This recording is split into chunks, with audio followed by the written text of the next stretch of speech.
That's something that I've noticed that what's happening right now is that people are throwing around these terms that for a Wall Street investor are very common terms, but you hear these things like margin and short, etc. So when you're shorting a stock, you have to pay almost like a rental fee to short it. Okay, so this is something that really has not been discussed nearly as much as it should. I'm an expert in this stuff because I literally battled against short sellers. My entire firm was based on a long, protracted battle with shorts because I was inflating stocks. And they were trying to short you. Yeah, exactly. Yeah. It was constant. They tried every trick in the book, and I squeezed them many, many times. The problem is the shorts are very, very clever, and the brokerage firms are so corrupt that, so normally, see, the way it really works is there's only one way you can really, there's two ways you can short a stock legally. One is if you borrow the stock, so you have a margin account, and then you borrow the stock. So they have what's called stock loan departments. And stock loan is a huge business on Wall Street, very profitable, where they lend people stocks that they charge fees for that. And that's why it's, and the firms will break the law. They break every law to do stock loans. It's that profitable. It's massively corrupt, right? Yeah. That's number one. So you borrow the stock and then you short it through a margin account. That's one way. The other way, the exemption, is through a market making account. In other words, you're a market maker on NASDAQ. As a market maker, in the normal course of business, you're allowed to be long or short in your position as a normal course of just being a trader in the market. As a proprietary trader. You're not allowed to be naked short as a customer.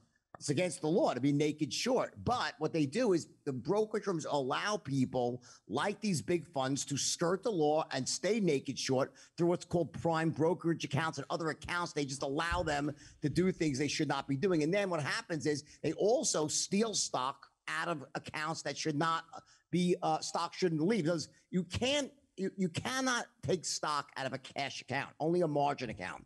But what happens is that they will take these stocks out anyway. These firms are terrible. They take stocks out and they illegally lend them out to the short sellers, and it's on and on it goes, and it's a vicious cycle. You try to.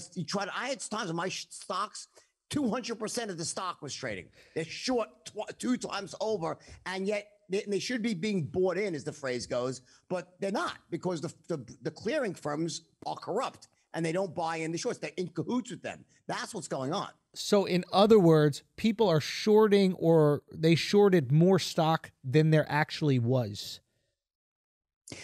Let me explain. When you short a stock, you don't own that stock. Right. Well, guess what? On a few days later, you have to settle the trade. Yeah. Well, you have to deliver stock to make settlement. You have physical. Now, it's no longer physical, but it's physical delivery through what's called DTC. It's electronically, physically delivered, right? But what happens is that if you haven't bought, the only way you can have it is if you borrowed someone else's stock, right, and you delivered borrowed stock, right? But that's not what's happening always. They're allowing this to happen because what will happen is you'll have, on any given moment, you'll have what's called fails to receive and fails to deliver. So the person that naked shorts the stock has a fail to deliver. They haven't delivered. So on settlement date, they're like, where's the delivery? So then they give you a day to deliver the stock. But then they don't actually buy the person. The firm doesn't buy that person in. It's a very rigged game against the little guy. That's what's going on. So in some way, when you are like an insider, so you know how like corrupt the business is. Obviously, you had some corruption in the way that you ran your business. Is that fair to say? Yeah. So do you oftentimes feel like, why am I the example? Every one of these motherfuckers is doing something corrupt, and I'm here as the bad guy, and these other guys are skating off scot-free. Well, listen, when I was in jail, right, I did 22 months. I used to say, I'm the only guilty man in Shawshank. Like, I don't, listen, I did some things wrong. I smuggled money to Switzerland, and I did my time, and whatever. I deserved to get caught. The fact that everyone else was breaking the same laws as me doesn't make what I did right. That's how I felt at the time. Like, I was not even nearly, every single firm was doing what I was doing. I was the biggest one out there, and I got caught and deserved to get caught. I went to jail, fine. When I started to say maybe I didn't deserve to go to jail was in 2008 when I saw like Goldman Sachs bankrupting Iceland and Greece, and I saw shit happening. I was like, what the fuck? I'm like, dude, I only lost some rich people money. Now, again, it's not right, but compared to what they did, I'm like a choir boy, and none of them went to jail. So yeah, it started to get a little bit maddening back in 2008 and after. You know, at the end of The Big Short, there's a scene and all the bad guys went to jail. Haha, just kidding. No one went to jail. Yeah. And like, I was like, wow, I was sure they would crack down. But, you know, one of the big problems on Wall Street and in politics, and I think what Wall Street bets is intuitively fighting against, it's maddening, is this incestuous relationship between Wall Street and politics. So we have like the former head of Goldman Sachs is now the Treasury Secretary and vice versa. And it goes on and on. And what they do is when they're in government, they create laws that have these wide loopholes that their buddies on Wall Street can jump through. And it's sort of this way where they create this rigged game. The laws are written in a way to squash the little guy and favor large institutions. And all you see with these politicians wave, oh, we're going to fit little guy, nonsense. The SEC is not for the small investor. They're out there to screw the small investor. They protect the larger firms. And it's just such an awfully terribly rigged game. I was so gratified when the guys from Wall Street Bet says, I thought it was great. I was like, this is amazing. I wish I would have thought of it. I did. And is the only thing that they did is just organize enough capital? Is that all Wall Street Bets was? Is like, hey, if we just connect enough people, we'll have enough capital to go up against the hedge funds? Partially yes, partially no. It was the convergence of a bunch of different things. And I always said, guys, be really careful, because at the end of the day, you know, that stock is going to have to come flying back down to the earth. Yeah. Now, by the way, there are many people on Wall Street Bets that would curse me for even uttering those words. Yeah. Like, hold the line, Jordan. Don't be a sellout.